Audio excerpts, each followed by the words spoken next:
Hello friends, लूट market आलू बहुत अच्छे होंगे। बात करते हैं निफ्टी की मंडे सेशन की और आने वाले हफ्ते में क्या रहेगा, कैसे प्ले करना है, सबको समझेंगे। शुरुआत सबसे अगर कर ली जाए इस हफ्ते की सिचुएशन से, तो इस हफ्ते में बाजार में कुछ खास नहीं हुआ। खासकर निफ्टी में एक रेंज बाउंड सिचुएशन ही देखने को मिली। एक वोलेटिलिटी कंसोलिडेशन भी बोल सकते हैं हम इसे, या मैं बोलूं अनसर्टेनिटी थी, कंफ्यूजन थी यानी कि, जो कि हमें इस चार्ट पे इंडेक्स पे देखने को मिलती है। इंडेक्स कहीं कि 24,300 से 23,800 रुपए के रेंज में ही काम करता हुआ दिखा।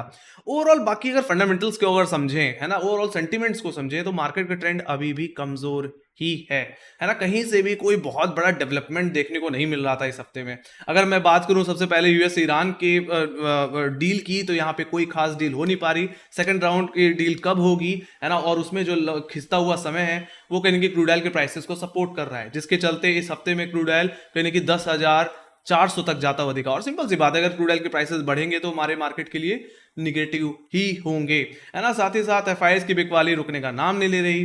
बाकी बाद में हमने कहीं ना कहीं बैंकिंग स्टॉक से रिजल्ट्स पे भी हम रिएक्ट किया, जहां पे हमें कोई खास बिग सरप्राइज देखने को नहीं मिला। मैंने पिछले हफ्ते की एनालिसिस वीडियो में साफ साफ बोला था कि ये हफ्ता banking stocks, finance stocks drive करेंगे, और देखा जाए तो उसके चलते बैंक निफ्टी, है ना, पूरा बैंकिंग सेक्टर कमजोर रहा। और वो भी असर कहीं ना कहीं मार्केट में हमें देखने को मिला। एक प्रॉफिट बुकिंग प्रेशर कहीं मार्केट में देखने को मिल रहा था।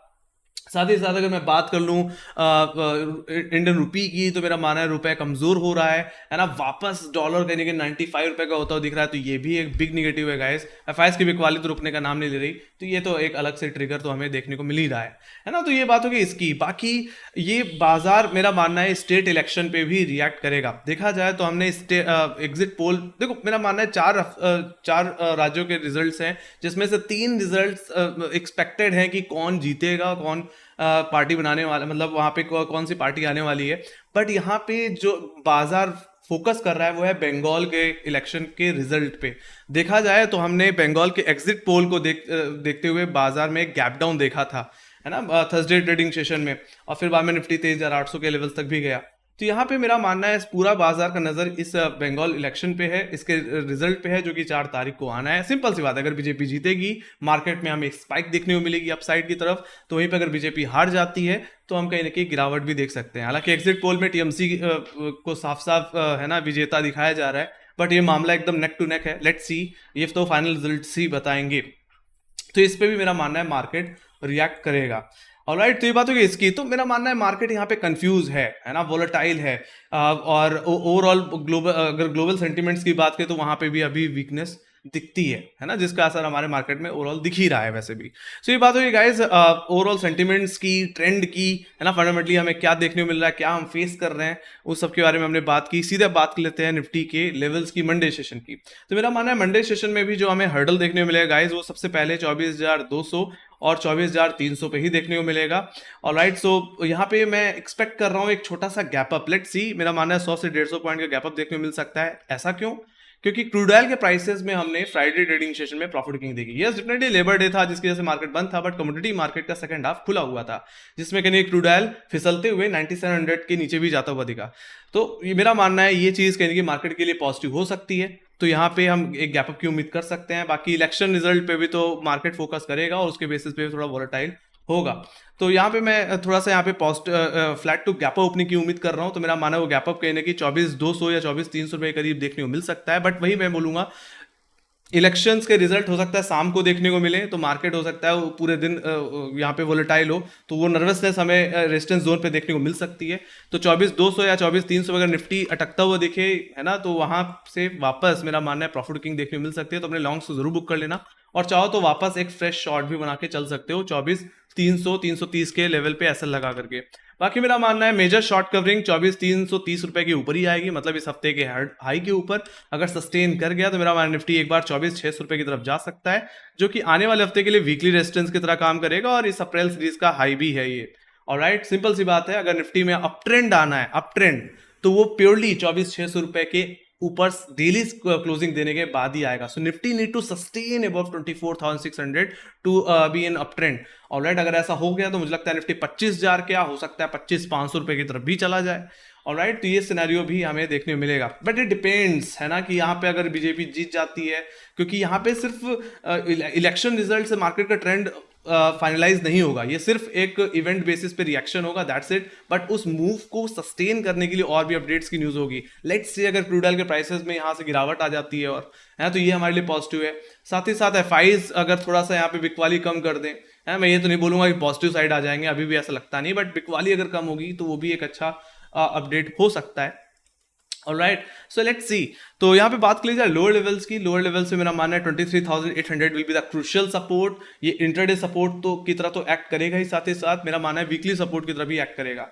मेरा मानना है अगर ये टूट गया तो यहाँ से जो गिरावट होगी वो सीधे लेके जाएगी इसको 23,550 460 के जोन में। ये एग्जैक्टली बहुत ही इंपॉर्टेंट सपोर्ट जोन है, मेजर सपोर्ट जोन बोल सकते हो 23,800 के बाद, क्योंकि अगर ये टूट गया तो हम बेरिश ट्रेंड में इंटर होते हुए दिखेंगे और जो हमने गैप पेंडिंग छोड़ा हुआ है, एक बुलिश गैप 8 अप्रैल का, वो सेटल होगा and we can expect 23,000 22,200। Alright, तो वहां तक की गिरावट भी देखने को मिल सकती है। मैं देखो यहाँ पे इलेक्शन रिजल्ट पे बहुत ज्यादा देख रहा हूँ, क्योंकि मुझे लगता है वो एक ट्रिगर होगा, उसके बाद हो सकता है मार्केट अपने मूव को कंटिन्यू करे। सो मेरा मानना अगर यहाँ पे बीजेपी हार जाती है तो हो सकता है यही है वो ट्रिगर है जिसके चलते निफ्टी 23,500 का लेवल तोड़ेगा। तो अगर ऐसा हो गया तो डाउनसाइड की टारगेट्स भी आपको पता होने चाहिए। तो मेरा मानना है यहाँ पे आपको जो रेंज दिमाग में रखनी है जिससे ट्रेंड कहीं ना कहीं हमें या तो कंटिन्यू होता हुआ दिखेगा या तो हमें रिवर्स होता हुआ दिखेगा, वो रेंज है 24,600 से लेकर के 23,500। इस रेंज के आइदर साइड का ब्रेकआउट या ब्रेकडाउन हमें एक मेजर मूव दिला सकता है, डायरेक्शनल मूव दिला सकता है। बट जब तक इस रेंज के अंदर है आपको इसी हफ्ते जैसा कंसोलिडेशन, है ना, थोड़ा थोड़ा चॉपीनेस देखने को मिल सकती है। तो if you are very safe trader तो इस 24,600 से 23,500 रुपए के रेंज को अवॉइड कर सकते हो और स्टॉक स्पेसिफिक होकर के भी काम कर सकते हो, है ना। मेरा मानना है Q4 बेस्ड स्टॉक्स पे नजर रखी जा सकती है। ऑलराइट, तो इस रेंज का ब्रेकआउट और breakdown is very important to play any directional move. Alright, तब तक के लिए मेरा मानना है कॉशियस रहने की ही जरूरत है। अब बात कर लेते हैं गाइस अपकमिंग इवेंट्स की। तो मेरा मानना है अपकमिंग इवेंट्स वही हैं जो इस हफ्ते में प्ले हो रहे थे। मंडे को हम सबसे पहले रिएक्ट करेंगे कहीं ना कहीं कोटक महिंद्रा बैंक के रिजल्ट पे। देखा है तो कोटक महिंद्रा बैंक के रिजल्ट जब मैं वीडियो बना रहा हूं तो इसके रिजल्ट्स भी हैं आज के आज के दिन। बाद में डीमार्ट के रिजल्ट भी हैं, एपीएल अपोलो के भी हैं, नेटवेब के भी हैं, सीडीएसएल के भी हैं। तो मेरा मानना है यहाँ पे जो मेजर रिजल्ट होगा कोटक महिंद्रा बैंक होगा जो कि बैंकिंग सेक्टर को ड्राइव करने का काम करेगा। ऑलराइट, बाकी दूसरा होगा इलेक्शन रिजल्ट। यहाँ पे बंगाल इलेक्शन रिजल्ट पे ही फोकस कर रहा है मार्केट और किसी पे नहीं कर रहा जितना इस पे कर रहा है। ऑलराइट, क्योंकि काफी समय से टीएमसी की सरकार बनी हुई है और बाजार अगर यहाँ पे बीजेपी अगर पलटती है मतलब इस सरकार को, तो मेरा मानना है यहाँ पे बीजेपी के लिए बिग विन होगा और मार्केट को भी इसको सेलिब्रेट करेगा।